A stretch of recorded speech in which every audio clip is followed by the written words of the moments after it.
आज के इस अद्भुत और हम सबको प्रेरणादायी कार्यक्रम में माननीय महामहिम गवर्नर गुजरात माननीय देवेंद्र जी देवव्रत जी, आपका अभिनंदन है, स्वागत है मध्य प्रदेश की धरती पे। जोरदार अभिनंदन करें रानी दुर्गावती के इस पूरे कड़ी क्षेत्र वाले हमारे सारे किसान भाई बहन, माननीय मंत्री लोक निर्माण श्रीमान राकेश सिंह जी, माननीय मंत्री यदल सिंह जी, माननीय विधायक और वरिष्ठ नेता अजय सिंह जी, हमारे अजय वैष्णव जी, इस अवसर पर जगत बहादुर जी, हमारी राज्यसभा की माननीय सांसद वाल्मीकि बहन जी, यहाँ हमारे सांसद आशीष दुबे जी, हमारे माननीय विधायक अशोक रोहाणी जी और आप सब, ये एक एक करके सही बात है, जितनी अच्छी सरलता से आपने समझाया भाई साहब, हमको तो ऐसा लग रहा था कि और ये चलती रहे।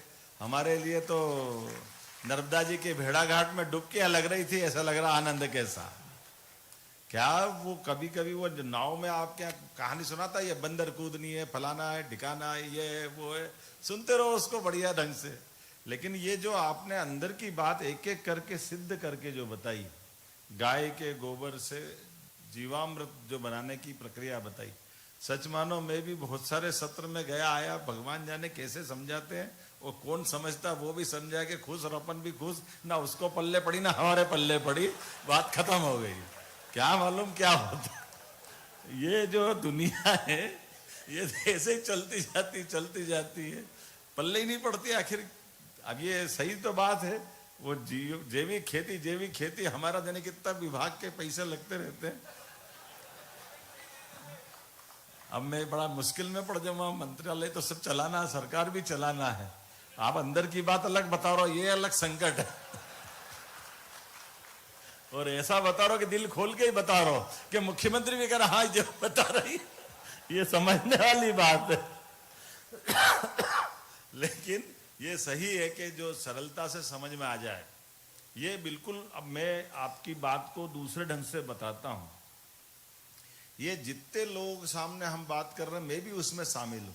मैंने खुद ने भी खेती की है, तो मान के चलो माननीय महामहिम जी, हम में से किसी को ना यूरिया की थी, ना डीएपी की, ना कोई आदत ही नहीं थी।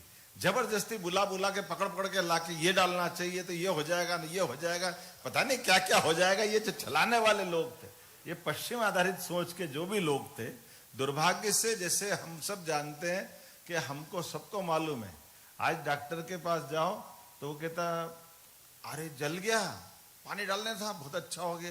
अरे सर पहले डालते तो अरे कहाँ पानी डाल दिया तुमने, सब घाव बिगाड़ दिया, पहले बर्नाल लगाओ, ये लगाओ, वो लगाओ, नहीं घाव बड़ा हो जाए, जब तक उनको मजा ही नहीं आता था।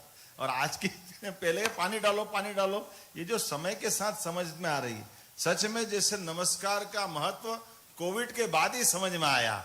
जोरदार अभिनंदन करो हमारे लिए, आज ये उसी प्रकार का समय। भारतीय जो ज्ञान, भारतीय जो विधाएं, भारतीय गौ माताओं का महत्व, मैं केवल इतना ही बताना चाहूँगा माननीय आचार्य जी, कि हमने अपनी गौ माता के जो एक तरह से मध्य प्रदेश के लिए अभियान चलाया, और ये जैविक खेती के लिए भी कृषि मंत्री जी आप बैठे हैं, निश्चित रूप से ये जो गोपालन के लिए हमने प्रति गौशाला 20 की जगह 40 रुपये किया है, और गोपालन को बढ़ावा दे रहे हैं। हमने कहा कि जो दूध उत्पादन हमारा 9% देश में कंट्रीब्यूशन है, इसको 20% तक ले जाएंगे, और दूध उत्पादन से भी आय होती है, ऐसा नहीं कि दूध उत्पादन से आय नहीं होती है। एक जाने अनजाने पाप हो गया था पुराने समय में, हमारी सरकार में नहीं हुआ, पहले से ही हुआ, उसमें भैंस का दूध खरीदने के मजबूर करना, गाय का दूध अवॉइड करना। तो तरीका क्या लगाया, तरीका ऐसा लगाया कि वो इसके फेट के आधार पे खरीदेंगे। अब वो कोई भी गाय, साहिवाल हो, गिर हो, थारपारकर हो, देसी या कोई सी गाय हो, उसमें वो फेट आता ही नहीं, वो भैंस के ही देते थे। वो खरीदने के लिए तो भैंस का वो फेट वाला दूध का पैमाना, और जितने दूध वाले बेचते सब गाय का दूध पानी मिलाए और गाय का दूध बेचने का काम चलाते थे। ये मतलब ये जो षड्यंत्र हुए काल के प्रवाह में, इन षड्यंत्रों के आधार पर ही अपनी बहुत सारी व्यवस्था बिगड़ी। ये उसी षड्यंत्र का हिस्सा था जिसके माध्यम से रासायनिक केमिकल खादों को बढ़ावा देना, खेती को मजबूर कर देना, हमारी गोवंश को अवॉइड करवाना। लेकिन मैं मान के चलता हूँ, हमने माननीय प्रधानमंत्री जी के नेतृत्व में और आप जैसे स्वनाम धन्य ऐसे विद्वानों के सानिध्य में संकल्प ले रहे हैं। मैं यहीं से घोषणा करता हूं, हमारे बीच चंदन सिंह कंसाना जी है। प्राकृतिक खेती के लिए प्रोत्साहन की योजना बनाइए, निश्चित रूप से हम सरकार से अनाउंस करेंगे। मैंने आपको आग्रहपूर्वक इसीलिए बुलवाया था कि चंदन सिंह कंसाना जी मूल तक खुद किसान आदमी है और खेतीबाड़ी और इस सब चीज़ों बहुत अच्छे से उनके रुचि से करते हैं। और मैं मान के चलता हूँ, जब ये पूरे समय जब भी कोई बैठेगा, विद्वान भी बैठे, लेकिन ऐसी सभा में अगर कृषि मंत्री भी बैठते तो वो अपनी चीज़ों को समझाने समझने के लिए, और आप जैसे विद्वान के आने के बाद जब आपने प्रैक्टिकल करके दोनों चीज़ बताई कि आपकी स्वयं की खेती भी केमिकल की थी और आपने जो लाभ लिया और जिस ढंग से ये एक अभियान चला है, निश्चित रूप से मध्य प्रदेश में तो बहुत अच्छी संभावना है। क्योंकि बड़े पैमाने पे भी प्राकृतिक खेती पूरे देश में कहीं की जाती तो सबसे ज़्यादा संख्या में हमारे मध्य प्रदेश में से प्राकृतिक खेती होती है। ये आंकड़ा अपने पास है। मैं मान के चलता हूँ आने वाले समय में हमारी मंडियों में भी 2 तरह के उपार्जन की व्यवस्था बनाएंगे और विक्रय की व्यवस्था भी करेंगे, ताकि हमारे किसानों को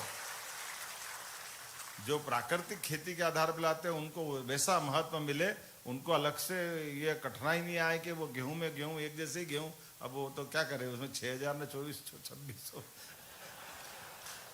तो उनको अपने जो मूल महत्व है उस तरह से वो जाना जाए। इस सारे प्रबंधन को करने के लिए आपकी मौजूदगी में हम आपको आश्वस्त भी करते हैं और ये अपने आप के लिए भी अच्छा रहेगा। आज तो मैं ज़्यादा भाषण नहीं दूंगा, पूरे मंच और आप सबको बधाई, बहुत बहुत धन्यवाद। बहुत बहुत धन्यवाद माननीय मुख्यमंत्री जी।